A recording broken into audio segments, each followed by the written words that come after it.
Dans cet épisode, nous allons parler de comment désamorcer un conflit qui devient irrationnel.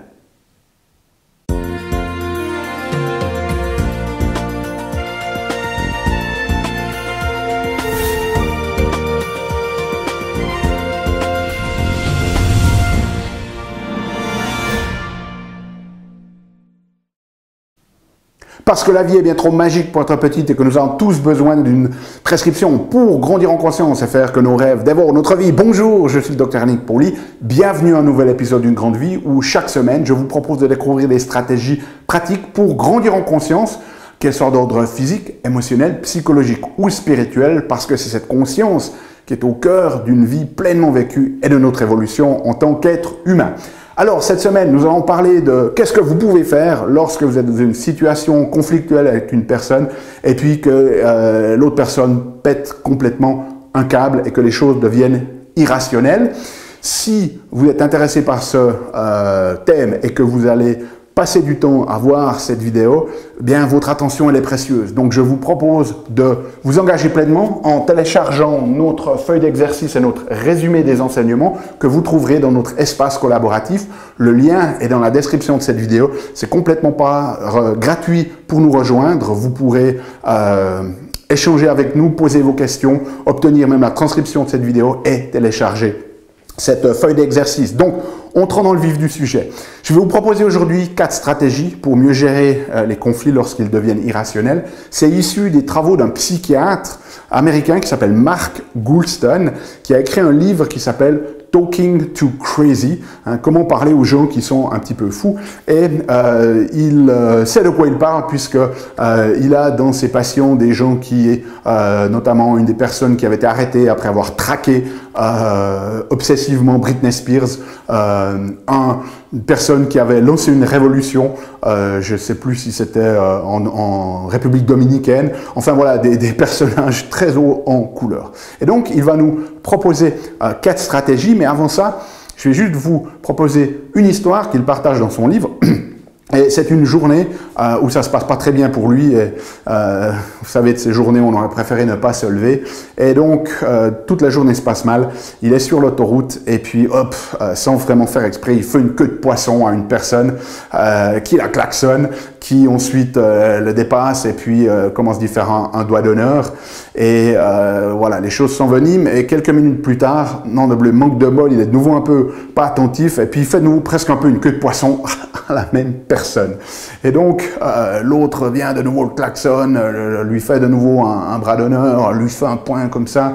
Et puis, au bout de quelques minutes, il sort de l'autoroute, il est arrêté à un feu rouge et il voit que la personne l'a suivi, arrête sa voiture et descend de son véhicule. Et bien évidemment, c'est quelqu'un d'extrêmement baraqué, si vous voulez, un petit peu comme moi.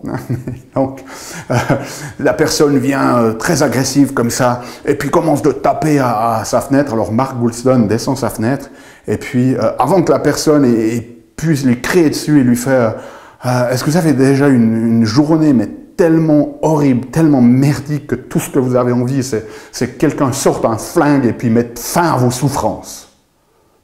Et donc la personne là, et puis il lui fait, est-ce que vous êtes ce type de personne parce qu'aujourd'hui, ça m'arrangerait vraiment.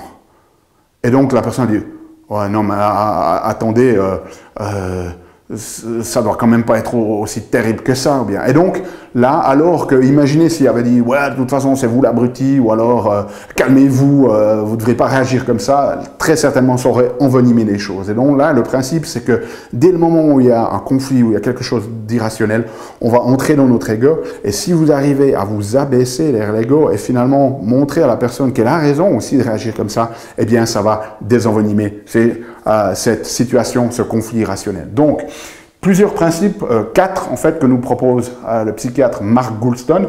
Le premier, c'est de rester vous-même en contrôle. Okay? Premier principe fondamental à comprendre, vous n'allez peut-être pas pouvoir aider la situation, il n'y a aucune garantie que vous allez pouvoir améliorer, mais une chose est sûre, il y a de fortes probabilités que vous pourriez, en fonction de comment vous réagissez, rendre les choses pires. Okay? Donc, le plus vous arrivez à rester, vous, en contrôle, le mieux ça va aider dans cette situation. L'idée, c'est que si vous avez déjà une personne qui est irrationnelle, hein, d'un côté, c'est pas que l'autre côté, lui aussi devienne irrationnel. Okay? Qu'au moins une des deux personnes reste dans la rationalité, reste dans le contrôle, reste dans le calme. Donc, soyez cette personne. Et pour ça, ce que vous pouvez faire, c'est prendre chaque crise comme une opportunité en autocontrôle. Dès le moment où vous entrez dans un conflit, que ce soit avec quelqu'un que vous aimez, avec quelqu'un à votre bureau, avec vos enfants, eh bien, prenez-le vraiment de vous dire « Ah, de nouveau », au lieu de vous dire « Ah, non, de nouveau un conflit », de vous dire « Ah, de nouveau une opportunité pour moi de rester centré, un super exercice en un autocontrôle. » Et une des choses qui est très importante pour ça, c'est juste aussi d'observer vos propres sentiments.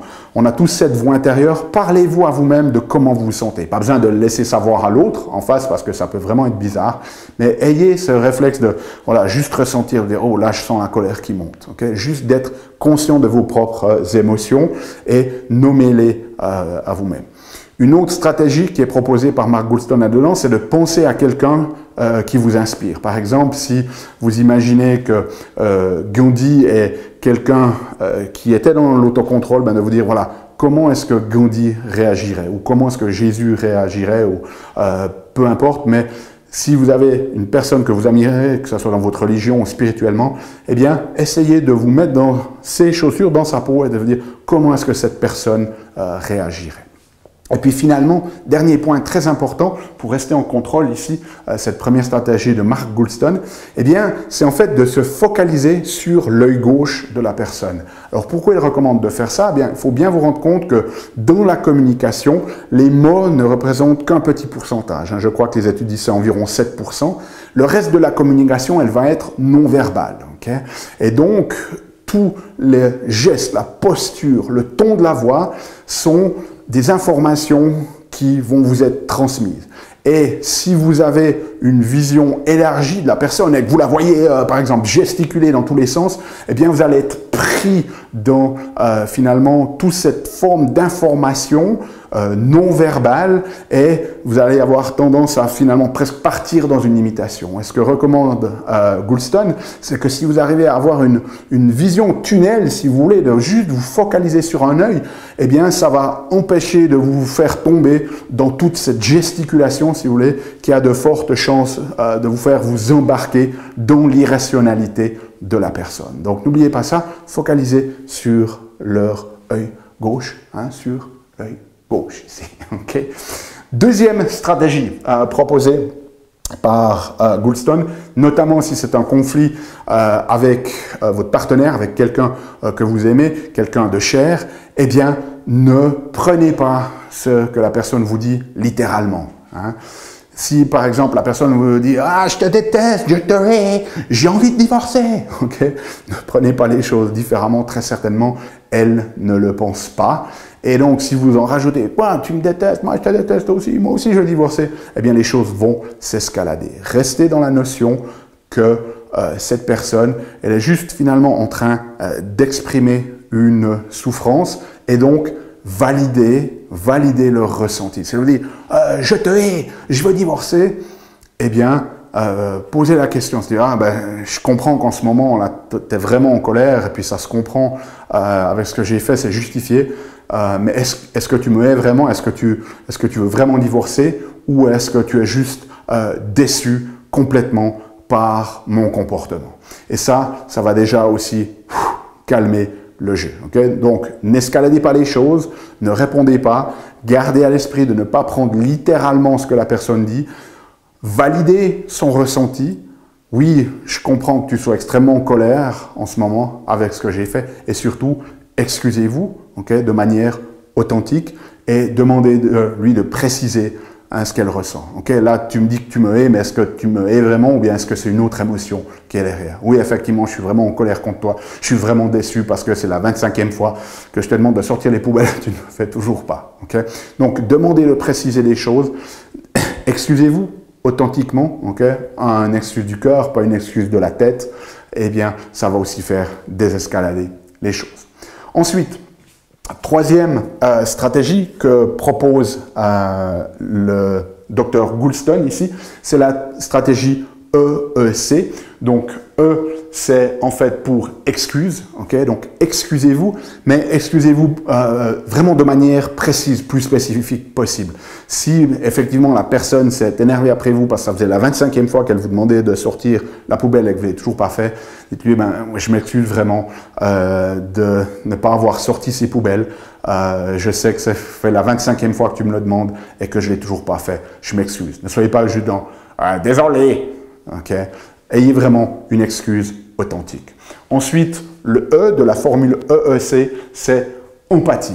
Okay. Mettez-vous à leur place et donnez-leur cette opportunité et qu'ils expriment à quel point finalement c'est difficile. Que vous comprenez que si vous, ça faisait la 25e fois que vous leur demandiez de sortir la poubelle, vous vous sentiriez aussi très certainement la même chose. Okay. Et puis, la troisième aspect de cette formule, EEC, le C, c'est conscientiser le pire. Okay? Et donc, c'est la notion, si vous étiez dans cette situation, quel est le pire des trucs que vous pourriez imaginer contre elle? C'est-à-dire de dire, mais ouais, mais en plus, ça fait 25 fois que je lui demande, j'ai vraiment l'impression qu'elle s'en fout de moi, cette personne. Et donc, exprimer le pire et donner leur raison dans le pire. Leur dire, ouais, tu sais, ça fait 25 fois que tu me demandes, effectivement, je ne l'ai toujours pas fait. Je comprends que tu te sentes en colère, mais je pense que même très certainement, je comprendrais que tu aies aussi perdu confiance en moi et je m'en excuse. Okay? Donc, cette notion de conscientiser, c'est vraiment essayer de se mettre à leur place, d'imaginer quel est le pire des émotions qu'elles pourraient sentir, que peut-être elles n'expriment même pas, parce qu'il y a aussi peut-être une forme de défense, de sentiment de culpabilité à exprimer cet extrême, si vous voulez, mais en reconnaissant que vous avez conscience de ce que votre comportement finalement a créé, même si au départ ce n'est pas nécessairement vous qui avez déclenché, vous pensez peut-être que voilà, j'aurais pu les sortir demain, ces poubelles, eh bien prenez conscience de quel est le sentiment, le pire que cette personne puisse ressentir, verbalisez-le pour qu'elle se rende compte que oui, il y a cette connexion, que malgré tout le conflit ici, vous n'avez pas perdu la connexion avec elle,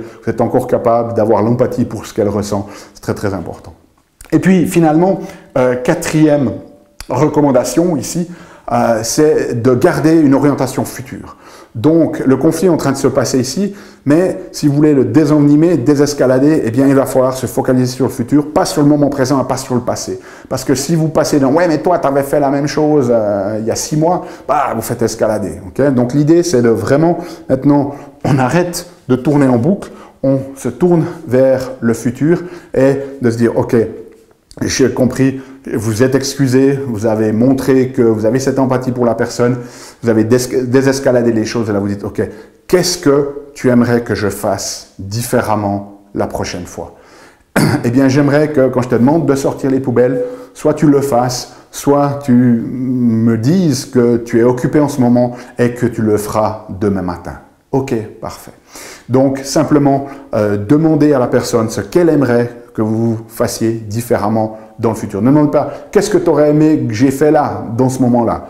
Dans le futur, pour que cela ne se reproduise pas, qu'est-ce que tu aimerais que je fasse différemment?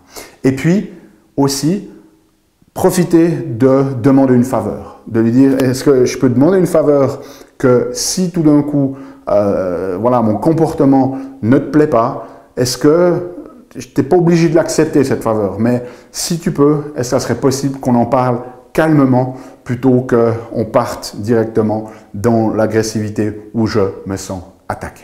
Okay? Donc très important, bien évidemment, comme si vous jouez au piano, ce n'est pas quelque chose que vous allez pouvoir réaliser parfaitement du premier coup, mais pour vous aider à ça, on a préparé notre feuille d'exercice ici où vous avez un résumé de tous ces points que j'ai adressés. Donc n'hésitez pas à nous rejoindre dans notre espace collaboratif, c'est gratuit. Vous pourrez télécharger cette feuille d'exercice, vous pourrez aussi poser vos questions, vous pourrez interagir avec d'autres, comme sur un réseau social, mais privatisé, comme ça Big Brother ne nous observe pas. Et donc, rejoignez-nous. Okay? Nous, on se retrouve la semaine prochaine pour un nouvel épisode. D'ici là, souvenez-vous, aimez la vie, émerveillez-vous et contribuez chaque jour un petit peu plus.